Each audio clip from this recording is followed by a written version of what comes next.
Olá, graça e paz a todos. Eu sou Jorge Alves. Estamos começando mais uma aula do nosso TFM, nosso treinamento de formação ministerial. Hoje nós estamos chegando na quarta aula do segundo módulo, que é o módulo sobre oração e intercessão. Então, hoje nós vamos encerrar esse módulo. Você que participe, que é aluno desse curso, provavelmente você já recebeu o seu trabalho, a sua atividade, que vai valer nota em relação a essa matéria, esse módulo. Provavelmente já lhe foi dado uma data para entrega desse material. Então agora é acompanhar essa última aula, realizar o trabalho para que você possa ter essa matéria concluída e que também você já possa ter uma nota, a sua nota de avaliação sobre esse tema. Nessa quarta aula, eu quero te convidar a abrir o seu material na página de número 6 da sua apostila, do seu livro, e nós vamos tratar do tema, o tópico número 8, que é como realizar um trabalho de intercessão durante os cultos, ok?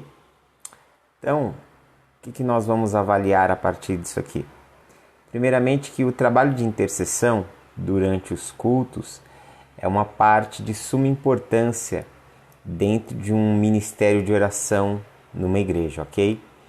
Então, nós vamos ver aqui no nosso material algumas dicas para que nós possamos realizar um trabalho de intercessão durante os cultos, ok? Então, acesse lá, página 6, tópico 8, como realizar o trabalho de intercessão durante os cultos, e vamos analisar ponto a ponto.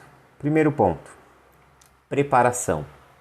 Antes do culto, o grupo de intercessão ele deve se reunir para orar e preparar os corações para a intercessão durante o culto.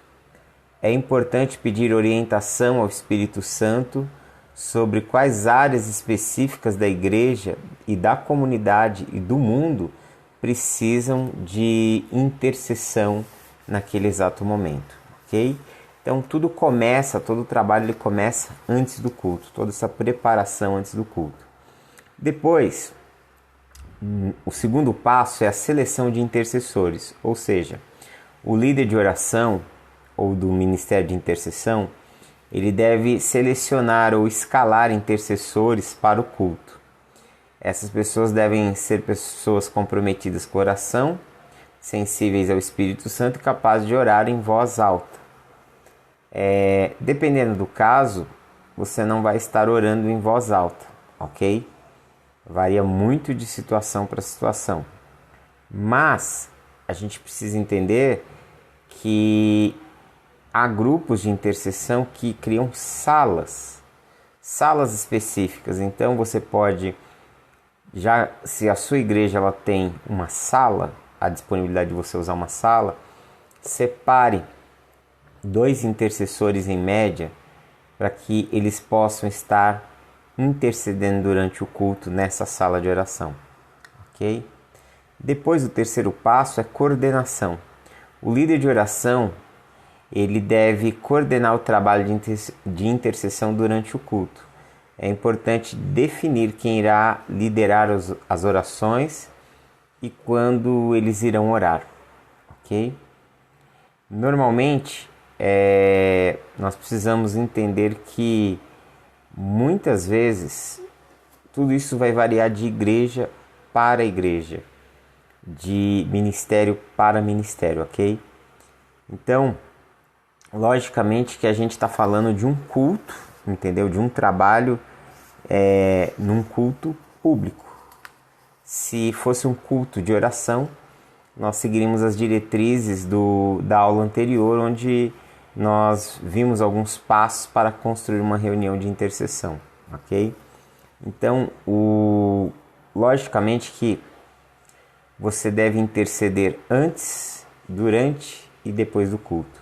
E o líder ele vai coordenar e separar pessoas específicas para estarem liderando alguns momentos de oração durante o culto ali, tá, ok? Logicamente que você vai ter momentos específicos de intercessão. Durante o culto, o grupo de intercessão deve orar especificamente por pontos de oração pré-definidos. Isso pode incluir a adoração, a mensagem, os líderes da igreja, as necessidades pessoais dos membros, a comunidade e as necessidades do mundo. Ok?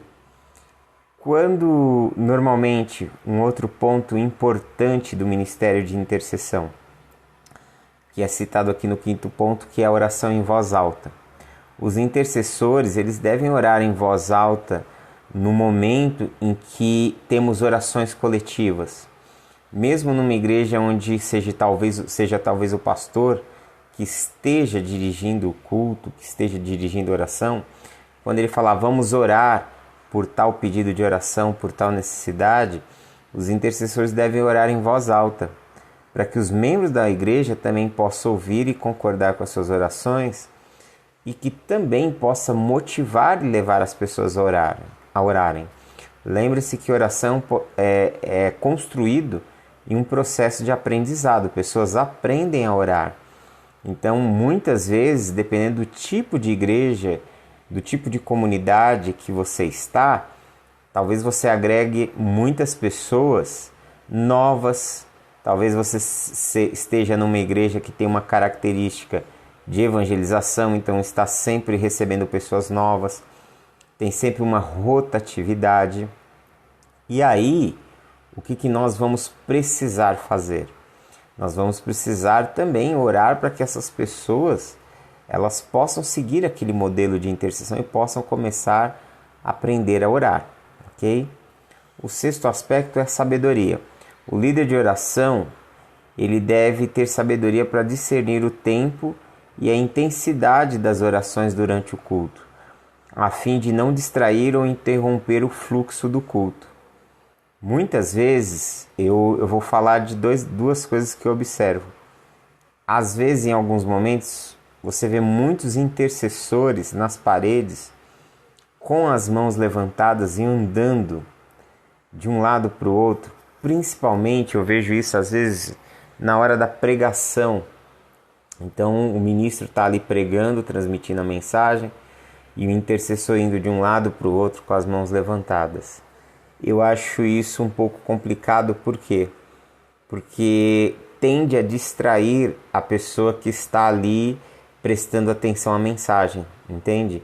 A pessoa está ali olhando fixamente ali para o púlpito, onde o ministro ele está pregando, daqui a pouco passa alguém nas laterais, às vezes até orando de uma forma que dá para se ouvir e acaba tirando a atenção.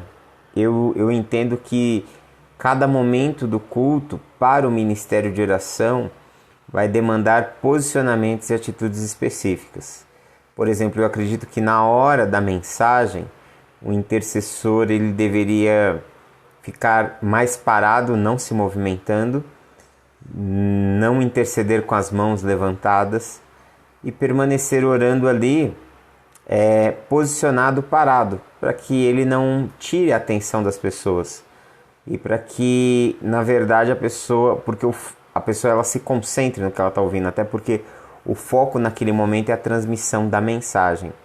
Então o líder ele precisa ter sabedoria para conduzir esses momentos, sabe? Eu vejo um líder exatamente como um maestro numa orquestra, sabe? Tem aquele momento da peça que vai ter uma maior intensidade, uma maior velocidade, uma maior expressão, mas vai ter outro momento que tudo vai se tornar muito suave, vai existir os momentos de pausa, vai existir momentos onde aquela composição, aquela obra, ela vai entrar num momento onde tudo se torna muito suave. Então o maestro ele tem por objetivo conduzir a orquestra para que ela possa executar aquela canção, aquela obra, aquela ópera, aquele concerto com a melhor qualidade possível. E o líder ele vai precisar, principalmente líderes de intercessão precisam ter essa sensibilidade para não ter atitudes que possam, ao invés de beneficiar ou edificar, na verdade acabarem até mesmo atrapalhando, ok? O sétimo ponto é a sensibilidade. O grupo de intercessão ele deve ser sensível à direção do Espírito durante todo o culto. Às vezes o Espírito Santo pode levar o grupo a orar por algo que não foi planejado previamente. Então a sensibilidade, a atenção, percepção, bom senso são itens fundamentais para o exercício do ministério, não somente do ministério de intercessão, mas do ministério como um todo, ok? Depois nós vamos para o ponto número 9, que são dicas para se ter um ministério de oração frutífero e eficaz na igreja. E ter um ministério frutífero vai demandar muita dedicação, muito compromisso, muita submissão a Deus. Então nós vamos ver aqui algumas dicas, que vão poder nos ajudar, ok? Em primeiro lugar, busque uma vida de oração pessoal. O ministério de oração frutífero começa com a vida de oração pessoal do líder. Certifique-se de dedicar tempo diário na sua vida para a oração, e não só para a oração, mas também para a leitura das Escrituras Sagradas. Em segundo lugar, encoraje a participação dos membros da sua igreja. O ministério de oração não pode funcionar bem sem a participação ativa dos membros da igreja.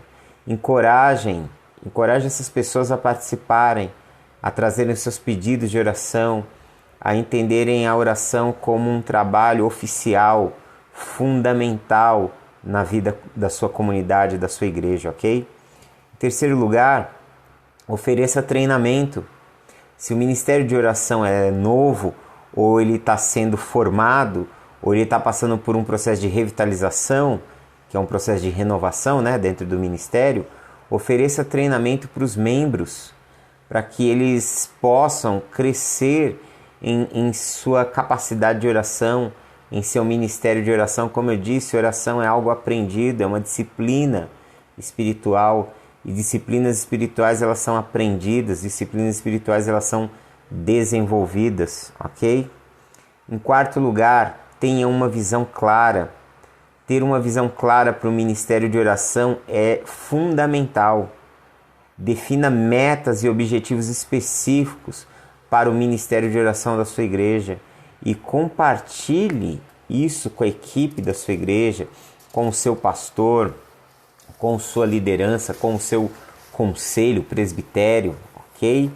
Para que isso possa cada vez mais se tornar um alvo comum da igreja, um alvo onde todos caminhem naquela direção, intencione aquilo, e isso fará com que todo o trabalho seja muito mais bem sucedido, ok?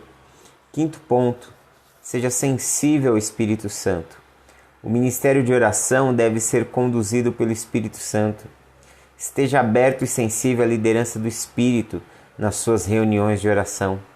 Deixe que ele sopre como ele quiser soprar, sopre onde ele quiser soprar, da maneira que ele quiser fazer. Apenas se permita ser conduzido pelo Espírito Santo. Em sexto lugar, utilize a palavra de Deus. Use a palavra de Deus em suas orações. Aprenda a orar de acordo com as Escrituras. E aí você vai me dizer como é que eu vou orar de acordo com as Escrituras. Ore as Escrituras. Ore as Escrituras. Eu comecei a minha vida de oração de duas formas. Primeiramente, eu repetia o que o meu líder ele orava. Eu vim de uma igreja onde se orava muito. E o líder, o presidente da igreja, ele tinha CDs na época, CDs de oração. E eu aprendi a orar em casa nos meus primeiros dias de conversão, ouvindo aqueles CDs de oração e repetindo, basicamente isso, repetindo aquilo que o nosso pastor, o nosso missionário, ele orava, ele buscava de Deus. E as suas orações eram sempre orações intercessórias. Então eu já comecei a aprender a orar intercedendo pela vida dos outros, intercedendo pelo meu país, intercedendo pela igreja, intercedendo por aqueles que estão em situações de necessidades. Eu comecei a orar assim. Depois, o que eu fiz? Logicamente, ao mesmo tempo, eu trouxe as escrituras, o livro dos Salmos. O livro dos Salmos é o livro de oração da igreja. Mas nós já vimos aqui, nas primeiras aulas, que existem muitos exemplos de oração dentro das escrituras sagradas. Nós já vimos muitas orações. Então, eu já orei a oração exatamente de Daniel, já orei confessando, pedindo perdão a Deus, ou como Neemias, ou como Esdras, ou como salmistas. Os Salmos foi, por muitos anos na minha vida, no início da caminhada, exatamente o meu livro de oração. Quantas vezes eu peguei aqui, por exemplo, o Salmo 86 e li: Senhor, inclina os teus ouvidos ao Senhor e responde-me, pois sou pobre e necessitado. Guarda a minha vida, pois sou fiel a ti, tu és o meu Deus. Salva o teu servo que em ti confia. E não só lendo o livro dos Salmos, não só orando esses salmos, mas aprendendo com eles, a entender do que se estava falando, o que era esse clamor exatamente. Nós temos uma aula aqui, uma das aulas, agora eu não me recordo, não sei se foi na primeira ou na segunda, que eu peguei o Pai Nosso, li, expliquei aqui, falei sobre os fundamentos da oração a partir do Pai Nosso, de como nós vamos orar a Deus a partir do Pai Nosso. Então, oração é algo que é aprendido, e a palavra de Deus ela precisa fazer parte da nossa vida de oração. As Escrituras, elas são extremamente poderosas e eficazes para transformar a nossa vida, a nossa situação, o nosso momento, para nos ensinar a orar da forma correta. Lembre-se que na carta de João, o apóstolo diz que se orarmos de acordo com a vontade de Deus, Ele nos responde. Jesus diz que tudo que nós pedirmos ao Pai, no nome de Jesus, Ele nos concederia. Mas essa escritura se completa na primeira carta de João, dizendo que Deus responde a oração que está de acordo com a vontade de Deus. E como é que eu vou descobrir a vontade de Deus? Como eu vou descobrir a vontade de Deus? Aqui é a fonte de discernimento. Muito do que é a vontade de Deus, você vai aprender nas Escrituras. Então as Escrituras elas vão nos orientar e nos ensinar a construir uma vida de oração eficaz. Ok? Em sétimo lugar, esteja aberto a diferentes formas de oração. As pessoas oram de diferentes maneiras. Esteja aberto a essas diferentes formas. Orações espontâneas, orações em grupos, orações formais, orações que se utilizam de catequese, que eu já falei sobre isso, sobre livros de orações, orações em línguas, orações contemplativas, e não só as formas de orações, né? Mas até mesmo como as pessoas oram. Algumas oram em pé, outras oram sentadas, outras oram de joelhos, outras oram sentadas no chão, outras oram se movimentando, outras oram se balançando, outras oram deitadas com o rosto no chão, outros oram deitados com o busto para cima, entendeu?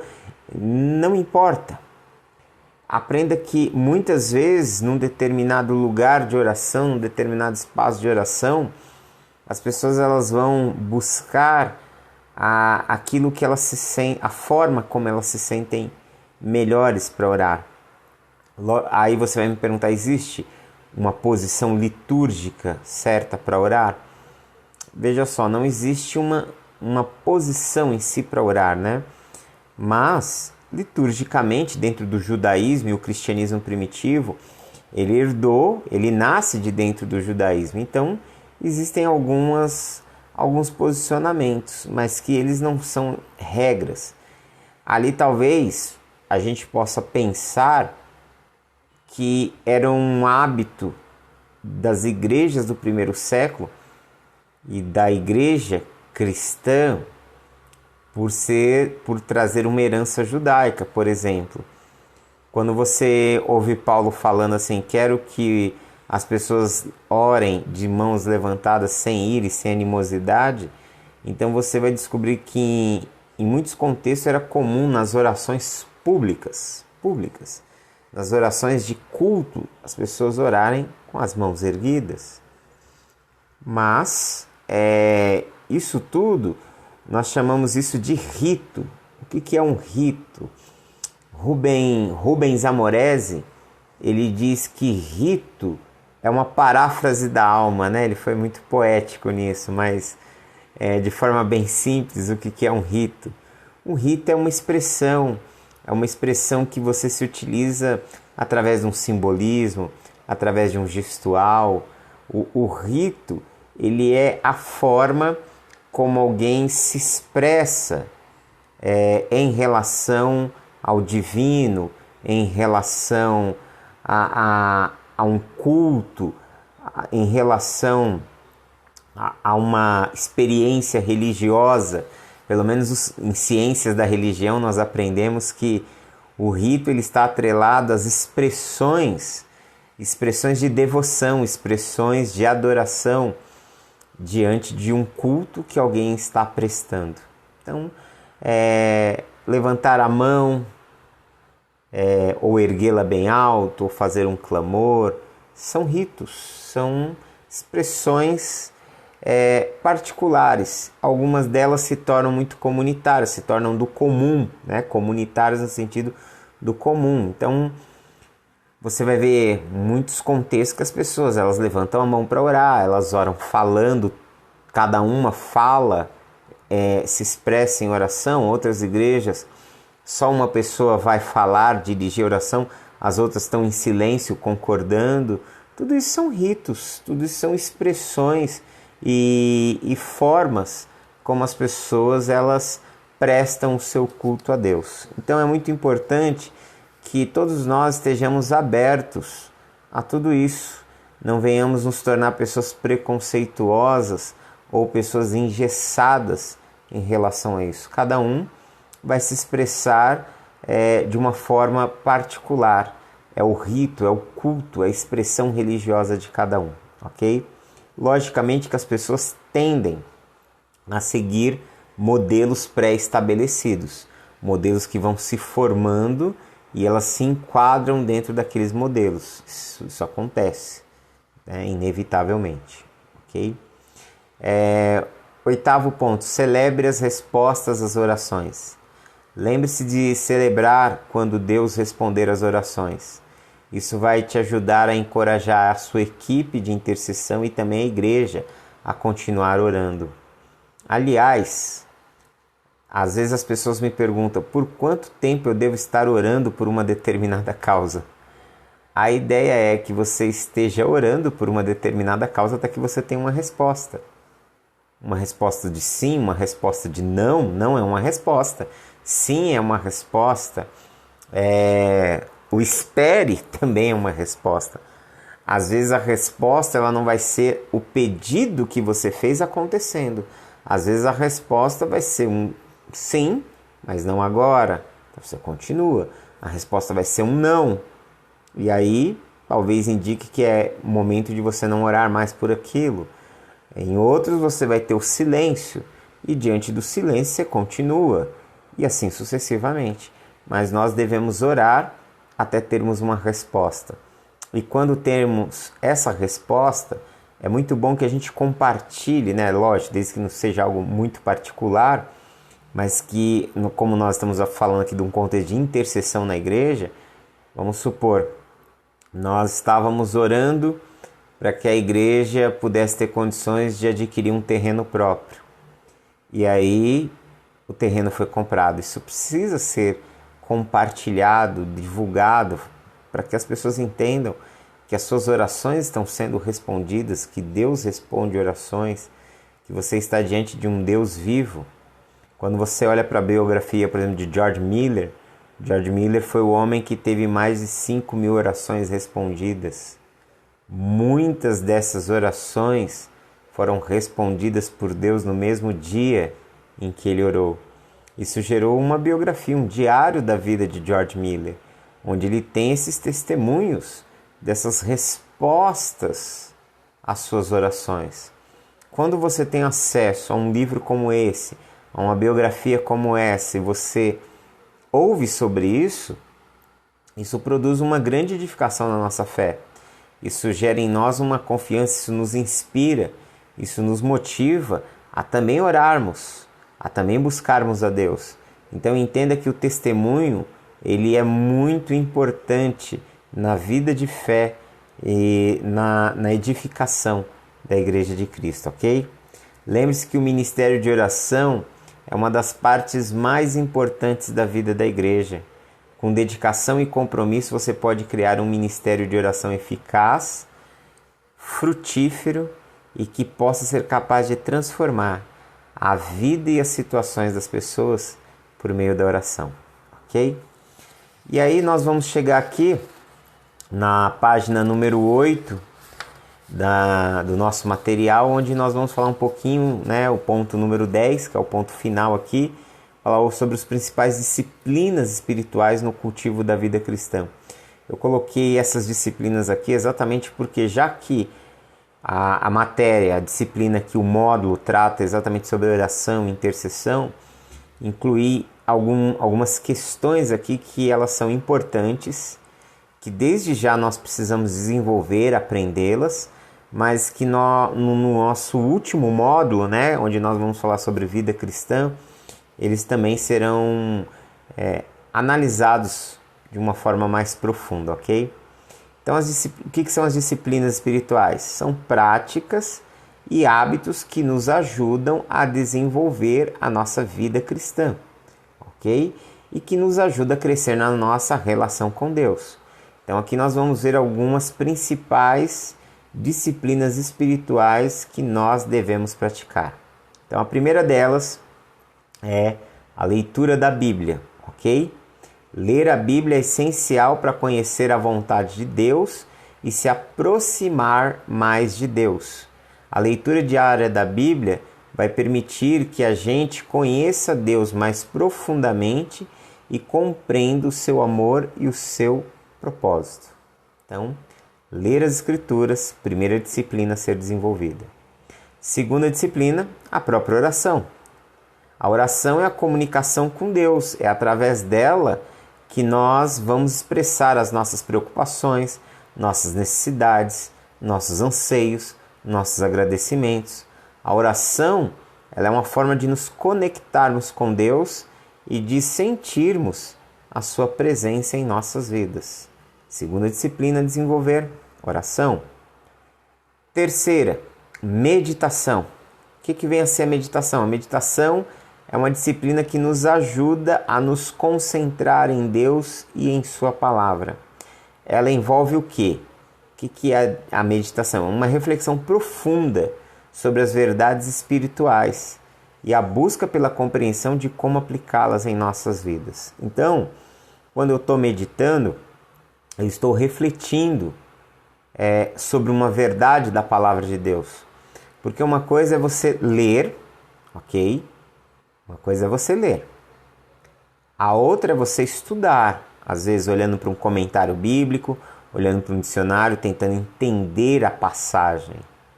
Quando a gente vai estudar o texto, que é a nossa próxima, por sinal, a nossa próxima matéria, sobre como estudar o texto da Bíblia, quando você vai estudar o texto, você está se cercando de quê? De informações, vamos dizer assim, científicas acerca do texto. Mas meditar é algo mais profundo. Meditar é você ouvir aquela palavra do texto, você ouvir uma verdade do Evangelho, a verdade de Deus, e você refletir sobre aquilo, e você passar tempo tentando compreender aquilo, tentando entender como você pode viver aquilo, tentando absorver aquilo na sua vida. Por exemplo, quando Jesus diz para Nicodemos: se alguém não nascer de novo, não pode ver o reino de Deus. Ok. Você já deve ter ouvido ou lido essa passagem. Dentro da teologia sistemática, trata-se dessa fala de Jesus como sendo um dos sinais do novo nascimento ou da regeneração. Teologicamente, o que é a regeneração? É quando nós cremos em Cristo Jesus e o Espírito Santo opera em nós um novo nascimento, nos tira da morte espiritual para a vida espiritual. E aí existe aquela discussão teológica, né, de sempre. Nós somos regenerados primeiros e depois nós cremos, ou nós cremos primeiro e depois somos regenerados, né? Essa é uma discussão aí teológica acerca da regeneração e da conversão. Mas o que eu quero falar é que, teologicamente, nós olhamos para João 3 e pensamos no novo nascimento exatamente como nesse processo que, pela fé, o Espírito Santo produz em nós vida espiritual. E aí nós entendemos como novo nascimento. Só que tirando esse olhar, essa lente teológica, vamos pensar nessa fala de Jesus. Se alguém não nascer de novo, não pode ver o reino de Deus. Ele está falando para Nicodemos, é necessário que você nasça de novo. Tirando esse conceito da teologia, por que nascer de novo? Por que alguém precisa nascer de novo? Jesus está falando de um renascimento. Jesus está falando sobre olhar para Deus e para a vida de uma maneira renovada, de uma maneira nova. E eu preciso olhar para Deus de uma maneira nova só uma vez na minha vida? Ou eu preciso ter um olhar renovado, uma mente renovada, um coração renovado todos os dias? Meditação é sobre isso, é sobre você refletir aquela verdade, pensar sobre aquilo, mastigar aquilo, tentar compreender aquilo, para além das formulações teológicas, dos postulados teológicos que já estão prontos. É você entender a palavra dentro de você, na sua própria vida, na sua própria experiência. Então, terceira disciplina, meditação. Quarta disciplina, o jejum. O jejum é uma disciplina que envolve a abstenção de alimentos por um período de tempo para nos ajudar a nos concentrar em Deus e a buscar a sua verdade, ok? A sua verdade e a sua vontade. O jejum é usado muitas vezes num processo de discernimento, de busca da vontade de Deus, de busca de orientação divina. O jejum também ele pode nos ajudar a nos libertar de hábitos pecaminosos e nos concentrar em Deus em momentos de crise. Ou seja, o jejum ele nos ajuda no nosso processo de santificação. E o que é o jejum? É abster-se de alimentos por um período de tempo. Logicamente que aí deve surgir N perguntas na sua cabeça sobre o jejuar é ficar sem comer e sem beber nada, jejuar é comer alguma coisa e deixar outras de lado. O que é jejuar? Vamos lá. Quando nós falamos de jejum, estamos falando de abstenção de alimentos, ok? Ou seja, nós vamos ficar um período de tempo sem comer. Isso pode incluir a água? Pode ser que sim, pode ser que não. O normal do jejum não é ficar sem água. O normal no jejum é ficar sem alimentos. Ah, mas é ficar sem café e comer outras coisas? Ou sem chocolate e outras coisas? Não, isso não é jejum. Isso é uma dieta, né? Quando você deixa de comer um determinado tipo de alimentos e come outros, não se caracteriza como jejum, se caracteriza como uma dieta, ok? Ah, eu posso jejuar e ficar apenas só sem comer? Se você só pratica o jejum, sem oração, sem a leitura da Bíblia, oração, meditação, sem as outras disciplinas, vai ficar semelhante àquilo que nós chamamos de jejum intermitente, que é um jejum que ele tem um benefício apenas fisiológico. Então vamos supor, hoje muita gente pratica jejum intermitente. Come até as 8 da noite, aí das 8 da noite até o meio-dia do outro dia, ou até 1 da tarde do outro dia, não come mais. É um jejum? Mas é uma prática espiritual do jejum? Não, não é. Esse é um jejum intermitente. Qual é o objetivo dele? É trazer uma purificação no seu organismo. Tem alguns relatos científicos, falando sobre os benefícios do jejum, mas são benefícios fisiológicos, até mesmo em alguns casos psicológicos. Tem muita gente que, quando está em processo de jejum, consegue pensar melhor, diminui o nível de açúcares no cérebro, de carboidratos, de algumas coisas que impedem com que ele reflita ou pense melhor. Então, os benefícios são biológicos. Quando estamos falando do jejum numa prática espiritual, nós não estamos falando de alguém que vai ficar apenas sem comer. Nós estamos falando de alguém que vai abrir mão de alimentação, de todo tipo de alimentação, não uma ou outra, não é dieta, é de alimentação. Nós vamos ficar sem comer. Dependendo das pessoas, fazem jejum que também ficam sem beber água. Não é aconselhável, mas existem casos de pessoas que fazem isso, não comem e não bebem. Mas o mais aconselhável é abster-se de alimentos por um determinado período. Só que esse período que eu reservei para jejuar é um período que eu preciso usá-lo para buscar a direção de Deus, que eu preciso buscar para orar, que eu preciso buscar para conectar-me a outras disciplinas. Senão, acaba sendo apenas um benefício fisiológico, entendeu? Benefício para o corpo. Então a gente precisa separar essas coisas. Então vamos supor, amanhã eu resolvo acordar às 5 da manhã e da hora que eu acordei às 5 da manhã eu resolvo praticar o jejum até por volta de meio-dia. Só que esse período da manhã ele vai ser um período que eu vou me dedicar a buscar a direção de Deus. Eu estou jejuando porque eu preciso discernir algo da vontade de Deus, eu preciso receber uma direção de Deus, eu preciso buscar uma resposta de Deus. Então esse tempo de jejum eu vou estar orando, eu vou estar meditando, eu vou estar diante de práticas de espiritualidade, de disciplinas espirituais, a fim de discernir a vontade de Deus. Aí sim, o jejum ele entrou como uma prática espiritual, como uma disciplina espiritual. Agora, se eu resolvo falar amanhã, eu vou acordar às 5 horas e das 6 horas, ou da hora que eu acordar até meio-dia, eu não vou comer nada. Só beber água, ou nem beber água. O que vai acontecer? Aí eu fui, faço as minhas atividades, fiquei sem comer, meio-dia eu passo a comer. Isso foi um jejum fisiológico, nada mais do que isso. Então espero que isso possa ter esclarecido suas dúvidas. Qualquer coisa você pode chamar no grupo, no nosso grupo do WhatsApp, para esclarecer melhor qualquer dúvida que tenha ficado.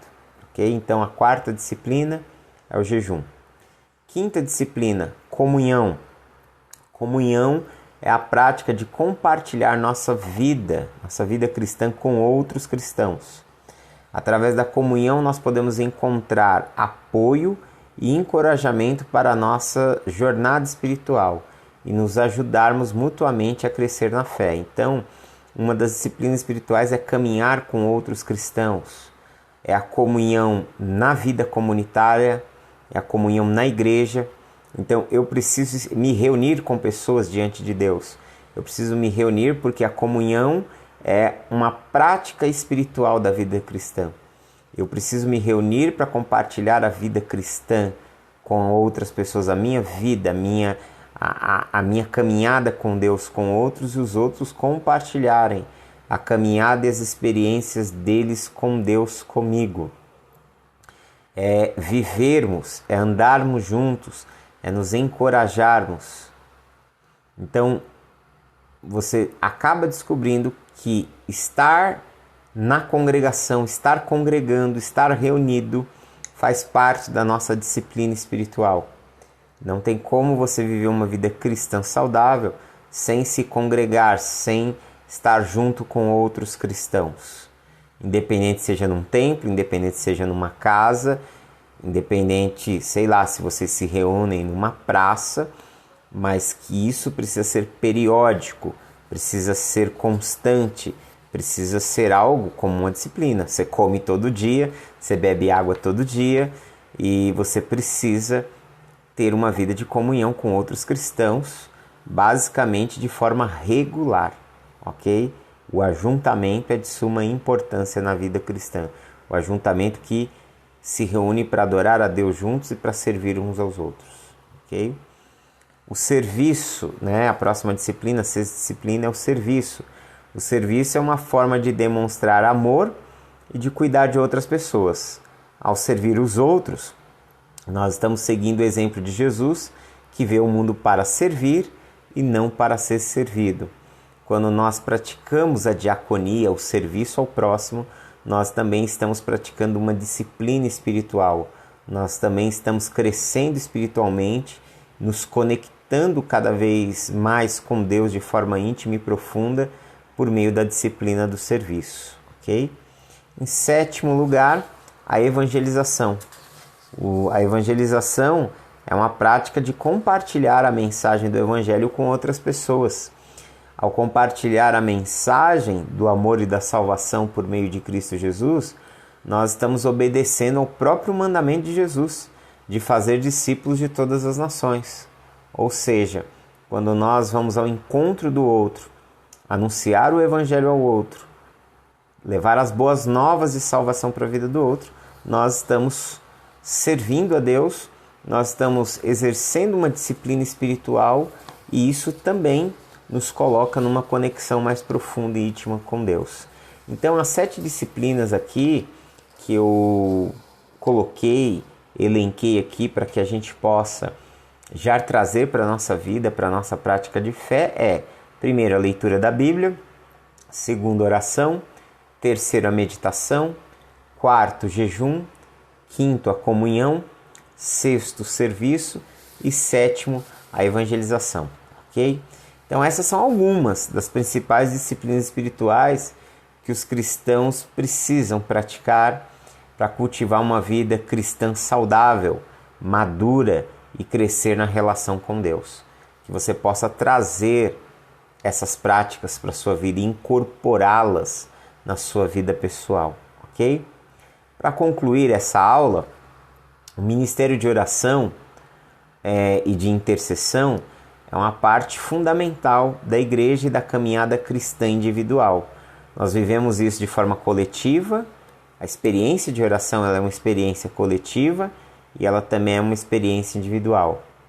Através da oração nós podemos nos conectar com Deus e buscar a sua vontade, tanto para a nossa vida pessoal como para a vida da igreja. A intercessão ela nos permite interceder, ela nos permite nos colocarmos no lugar dos outros. A intercessão ela nos permite ir até a Deus em favor de outras pessoas e clamarmos pela vida de outras pessoas e por situações que existem ao redor do mundo, levando o amor e o poder de Deus a lugares onde a necessidade ela é grande, ok? A liderança de um ministério de oração requer uma profunda vida de oração e de compromisso com a vontade de Deus. Então, escolham com muito critério e muito cuidado os seus líderes de oração em suas igrejas. O líder deve ter um coração sensível ao Espírito Santo e estar disposto a seguir suas direções para conduzir o ministério de maneira eficaz, ok? Ao cultivar um ministério de oração e intercessão em sua igreja, para que ele seja forte e ativo, a igreja ela vai, quando ela consegue cultivar esse tipo de ministério, e ele se torna um ministério forte, ativo, atuante, a igreja ela vai experimentar um crescimento espiritual profundo e um maior envolvimento com a obra de Deus. Isso é um fato. Isso é um fato, ok? Além disso, o ministério de oração e intercessão pode ser também uma fonte de encorajamento e suporte para aqueles que estão passando por momentos difíceis em suas próprias vidas, ok? E finalizando, o ministério de oração e intercessão é uma ferramenta poderosa que Deus usa para transformar vidas e comunidades. É uma parte vital, extremamente vital do ministério da igreja, ok? Então, que você possa, a partir dessas informações, não só desenvolver uma vida de oração mais profunda, mais íntima, mais conectada com Deus, mais eficaz, mas que você também possa começar a desenvolver um trabalho de intercessão. Se você que me assiste é pastor, é líder, é agente de pastoral, se você está desenvolvendo um projeto de igreja, procure desenvolver um ministério, criar um ministério de intercessão de oração na sua igreja, caso não tenha, ou se já tiver, procure revitalizá-lo, procure torná-lo mais eficaz, mais efetivo, levando os seus participantes desse ministério de oração a receberem treinamento, a entenderem sobre oração na vida pessoal deles e também sobre ministério de intercessão. Quando você trabalhar esse ministério com todo o cuidado e zelo que lhe é devido, pode ter certeza que você vai colher grandes frutos, frutos abençoadores sobre a sua vida pessoal, sobre a vida da sua igreja e sobre a vida de todos aqueles que estarão envolvidos nesse trabalho, nessa obra como um todo, ok? Então pense e reflita nisso. E aqui nós encerramos o módulo de oração e intercessão. Que Deus abençoe em Cristo.